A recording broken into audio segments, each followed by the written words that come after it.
The Hetton Centre.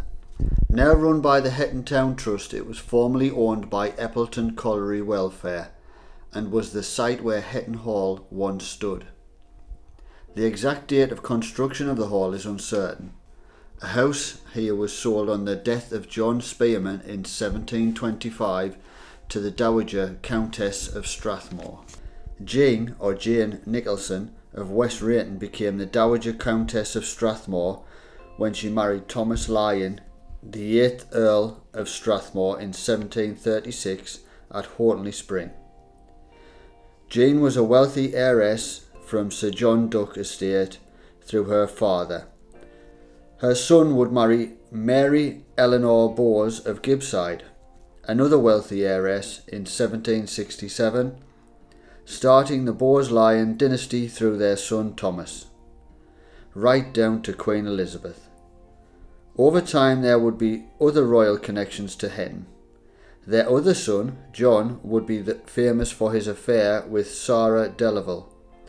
When she died at the age of 36, he lived with Mary Milner, the daughter of a local gardener, marrying her on the day before he died. Their son John, having been born out of wedlock, would not fit into society. He would marry a French lady, Josephine Benoit, and they would go on to build the Bowes Museum at Barnard Castle. The Lyons lands at Hetton were extensive, including a lake in the grounds and the extensive park area to the north. The later house was built in the classical style and had several reputable owners, including vicars, doctors, and the colliery owner Nicholas Wood. By the end of the 19th century it was in a dilapidated condition and it was demolished in 1923. Hetton Infant School was built in 1872 for 320 infants. An early education was not compulsory. The average daily attendance 5 years after opening was 250 children. The school was initially supported by the Hetton Coal Company. It was built of limestone from one of the local quarries and enlarged in 1961 by a brick convent extension at the rear. The windows were built high in the walls to prevent children looking out the window and being distracted from their studies. The school was converted into a library and then a boxing club and is now a nursery. Hetton Colliery Railway. Here you can see one of the monuments marking this internationally acclaimed railway, surveyed and designed by the father of railways, George Stephenson. Would be the first complete railway in the world to use only steam and gravity power throughout. Stephenson's locomotives would be used on the flat section to Copt Hill. Then 3 steam hauling engines would pull the wagons to the top of Warden Law, almost 200 metres high. Then 4 self-acting inclines down to North Moor, where steam locomotives would haul wagons to the staiths at the River Wear, a total of 8 miles. It was opened on the 18th of November 1822. 3 years before the acclaimed Stockton to Darlington Railway. If you walk further along the line, you will see where someone has used sleepers from the railway to build a fence for the allotment. In 1831, John Brandfoot and John Hewson were walking along the railway from Sunderland to preach at the Primitive Methodist Chapel in Hetton when a tragic event took place.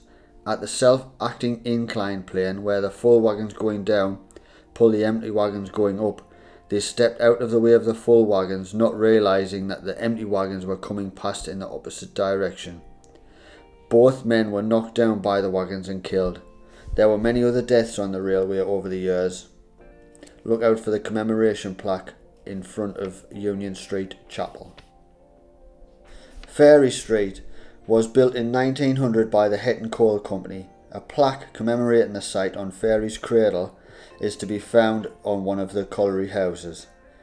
Surtees tells us in his description of the area that in a field on the right hand side of the road from Eppleton to Hetton and only on one field from Horton Lane is a remarkable tumulus consisting entirely of a field of stones gathered together. At the top of them is a small oblong hollow called the Fairy Cradle. On this green mound, which has always been sacred from the plough, village superstition believes the fairies to have led their roundelays to the wind. What is now McMurtry's Butchers, built originally as a shop, became the Caroline Pub, at the end of the road close to the homes of the miners.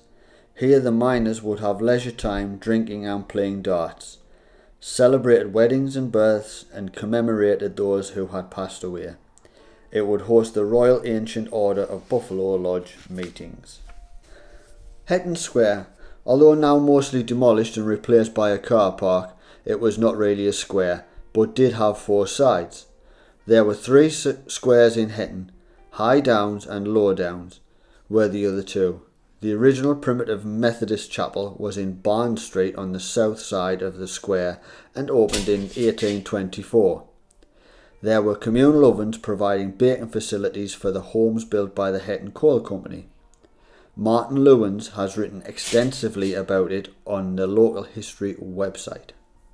Union Street Methodist Chapel in Barn Street would become too small for the congregation. It would be replaced by a new chapel known locally as the Big Chapel, which was opened in 1858. At first there was an acoustic problem, but this was remedied in 1865 when a gallery was installed. The Sunday school was as popular as the chapel. In 1923 the chapel had 150 members and the Sunday school had 306 scholars. It is possibly the tallest building in Hetton and is certainly the oldest Methodist chapel still in regular use in the borough of Sunderland. The old Brewery Inn public house stood on the corner. Railway Street and Stevenson Square are reminders that the oldest complete steam railway in the world once ran from the Lyons Colliery to the Sunderland Staithes. The line was removed in 1959. Hetton's lasting link with George Stephenson will be celebrated on the 200th anniversary of the opening of Hetton Colliery Railway on the 18th of November 2022. Caroline Street, named after the ill-fated Queen Caroline, who died in 1821 after a bizarre marriage to King George IV, was built about the time of the sinking of Eppleton Colliery. Workers moved into the homes before the doors and windows were in place. Lighting was by candle and oil lamp. Today, most of the original homes, built of stone, have been replaced. Some remain at the top of the street. Looking up the street to the wind turbine, you would have seen Eppleton Colliery, where the quarry is now. The first shaft sunk in 1824 was also named the Caroline. It would have to be abandoned due to water and sand flooding in. It would be 1833 before a successful shaft was sunk.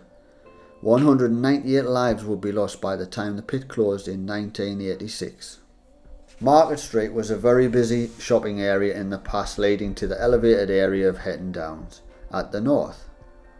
Behind Market Street to the west lay Chapel Street, Francis Street, Lyons Terrace and Barrington Terrace. Francis Street is now famously a Beamish open-air museum. Less well known was the Harrison family living in Chapel Street, the ancestors of Kate Middleton, now Duchess of Cambridge. The area is now occupied by the Hetton Medical Centre, new housing and care homes. You can still see the stained glass window of the old doctor's surgery on the left-hand side of Market Street. In 1896, of 533 children born in Hetton, 97 died before their first birthday and a further 66 died before reaching the age of 5. Hetton's oldest known resident. Looking east to the quarry, there in the Marl Shale was discovered the fossil remains of Coelurosaurus from 290 million years ago, the oldest known reptile capable of gliding flight, also known from fossils found in Germany and Madagascar. Evolutionary missing link between birds and reptiles. It's now displayed in the Sunderland Museum. Hetton Band Hall. Turning right onto South Market Street, we pass former colliery officials' houses on the left-hand side, then the site of the Hetton Band Hall, now replaced by modern housing, also taken down brick by brick and rebuilt at Beamish.